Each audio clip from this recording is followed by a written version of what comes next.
Hi everyone. This is your lecture conversation on Chapter 6. This one is over the concept of the mole.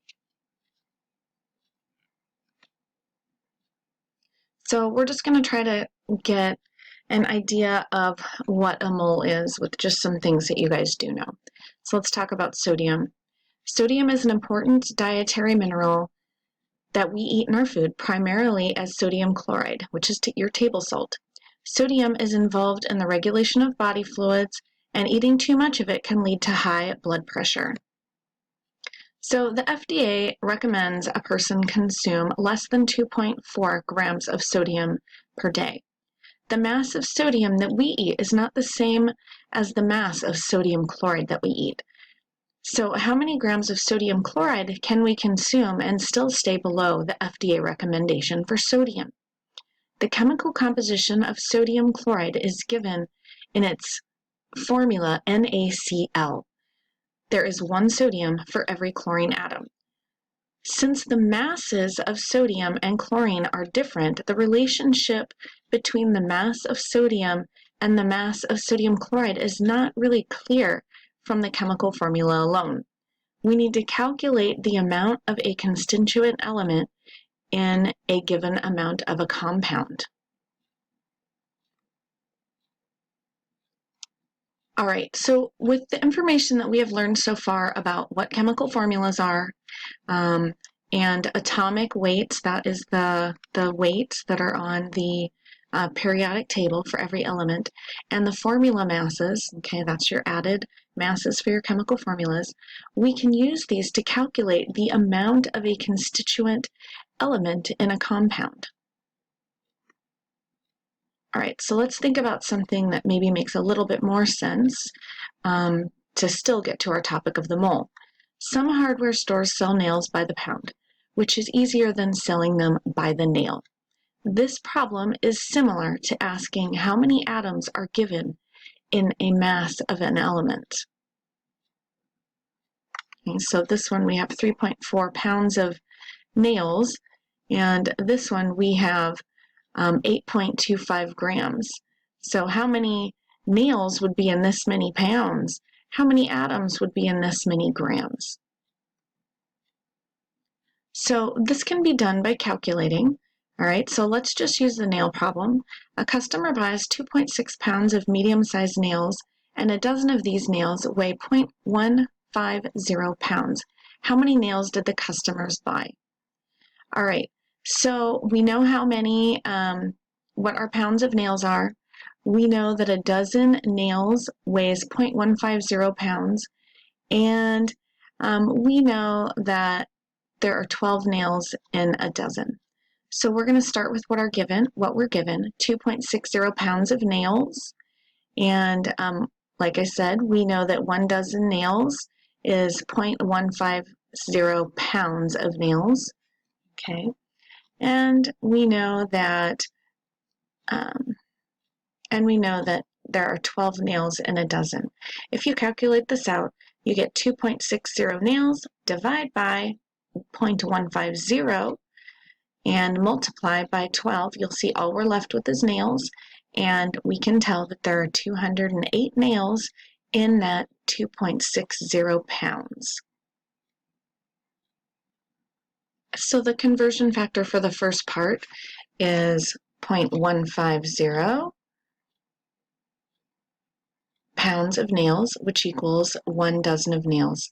The conversion factor for the second part of the number of nails in 1 dozen nails in 12 nails, or 1 dozen nails has 12 nails. All right, so with atoms, we must use their masses as a way to count them.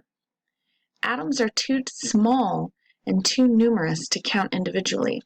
If you could see atoms and counted them 24 hours a day as long as you lived, you would barely begin to be able to count the number of atoms in something as small as a grain of sand. So just to give you some perspective, they are really, really tiny. So with nails, we used a dozen as a convenient number in our conversions. A dozen is too small to use with atoms. we need a larger number because atoms are so incredibly small. So a chemist's dozen is called a mole, and you'll see it written as MOLE or MOL. 1 mole is equal to 6.02 times 10 to the 23rd. So 1 mole of anything is 6.02 times 10 to the 23rd units of that thing. Okay, that's Avogadro's number. All right, 1 mole of marbles would correspond to 6.02 times 10 to the 23rd marbles. 1 mole of sand grains would correspond to 6.022 times 10 to the 23rd sand grains. Okay, so let's look at what a mole of pennies would look like. Okay, 22 real copper pennies contains about 1 mole of copper atoms. So this is about what 1 mole of copper atoms would be. And 2 large helium balloons contain approximately 1 mole of helium atoms.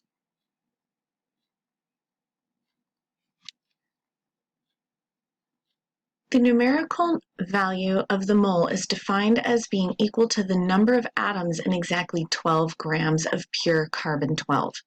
Notice the mass of carbon on the periodic table is 12 grams per mole.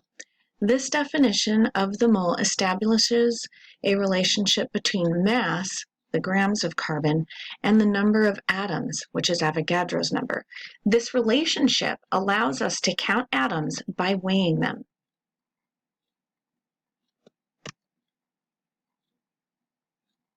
So for converting moles to number of atoms, okay, we're going to do a problem like that. Convert 3.5 moles of helium into the number of helium atoms. All right, so what we're given is 3.5 moles of helium, and we're asked to find helium atoms. The relationship that we're going to use, we know that 1 mole of helium has 6.02 times 10 to the 23rd atoms, okay? So we're going to start with the moles of helium, and we are going to end up in helium atoms. This is the conversion factor that we're going to use because this is the relationship that we are learning. This is the one that we know works. 1 mole of helium has 6.02 times 10 to the 23rd helium atoms. All right, so we're going to start with what we're given, 3.5 moles of helium, and use this conversion factor. I know that I need to have moles on the bottom here so that I can get my moles to cancel. And I know that 1 mole of helium has 6.02 times 10 to the 23rd helium atoms. If you calculate that out and to the correct significant figures, you're going to end up with 2.1 times 10 to the 24th helium atoms. All right, let's try another one. Converting between moles and numbers of atoms. A silver ring contains 1.1 times 10 to the 22 silver atoms. How many moles of silver are in the ring? So now we're just going backwards. All right, so we're always going to start with what we're given. You're given the number of silver atoms and asked to find the number of moles. Okay.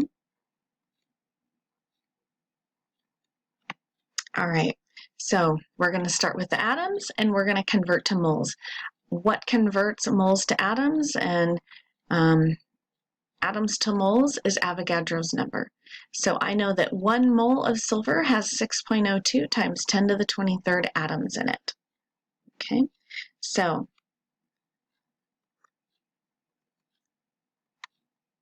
here we go. We started with our 1.1 times 10 to the 22nd silver atoms.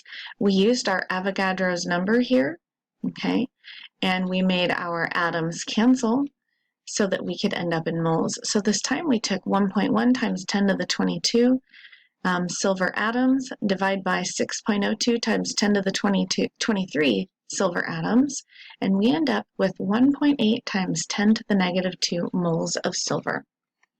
All right, so let's see if this makes sense. The units, moles of silver, are the desired units. The magnitude of the answer is orders of magnitude smaller than the given quantity because it takes so many atoms to make a mole. So you would expect the answer to be orders of magnitude smaller than the given quantity. So this looks really good.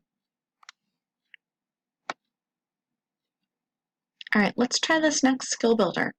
How many gold atoms are in a pure gold ring containing 8.83 times 10 to the negative 2 moles of gold? All right, well, what relationship do we know relates moles of something to atoms of something? Avogadro's number. Okay, so we're always going to start with what we're given, so I've already written that down here for you. All right, and I know that 1 mole of gold has 6.02 times 10 to the 23rd atoms in it. Okay, so I think here I'm going to need moles on the bottom because I have moles on the top here.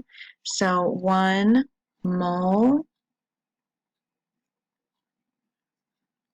of gold has 6.022 times 10 to the 23rd atoms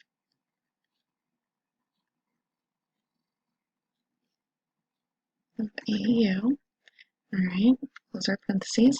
So our moles of AU cancels, and let's see what we end up with. All right, so I just put this in my calculator, and to the correct amount of significant figures, you get 5, let's try that again, 5.32, that was with correct rounding, times 10 to the 22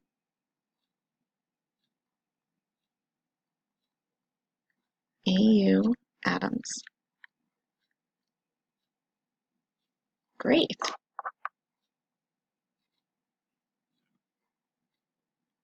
Okay, and here are some more practice problems that you guys can try from your book. All right, so these pictures here have the same number of atoms. The weight of 1 mole of atoms changes for different elements, okay? So this is 1 mole of sulfur. Okay, this happens to be 32.06 is the atomic mass of sulfur. This is 1 mole of carbon, and the atomic mass of carbon is 12.01 grams. Right, so the atomic mass unit is defined as 1/12 of the mass of a carbon-12 atom. The molar mass of any element is the mass of 1 mole of atoms of that element and is equal to the atomic mass of that element expressed in atomic mass units. So, for instance, 1 copper atom has an atomic mass of 63.55 atomic mass units. 1 mole of copper atoms has a mass of 63.55 grams. Okay, so when you look at the periodic table and you see copper, you're going to see the mass as 63.55 grams. That is what the mass of 1 mole of copper is. Okay, so the molar mass of copper is 63.55 grams per mole. That's how you would write that. 1 mole of copper has a mass of 63.55 grams. And we just call that its molar mass. All right, the mass of 1 mole of atoms of an element is its molar mass. So the mass of 1 mole of atoms changes for different elements. If you look at the periodic table, 32.07 grams of sulfur, okay, that is the mass of sulfur on the periodic table. That's its molar mass. So that mass equals 1 mole of sulfur, which equals 6.02 times 10 to the 23rd sulfur atoms. Carbon, its molar mass is 12.01 grams of carbon. So that equals 1 mole of carbon, which is 6.02 times 10 to the 23rd atoms. Lithium, its mass is 6.94 grams, which equals 1 mole of lithium, which has 6.02 times 10 to the 23rd lithium atoms. So you can do that for any of them. In the next video, we're going to learn to convert between grams and moles and moles and grams. Awesome job, everybody.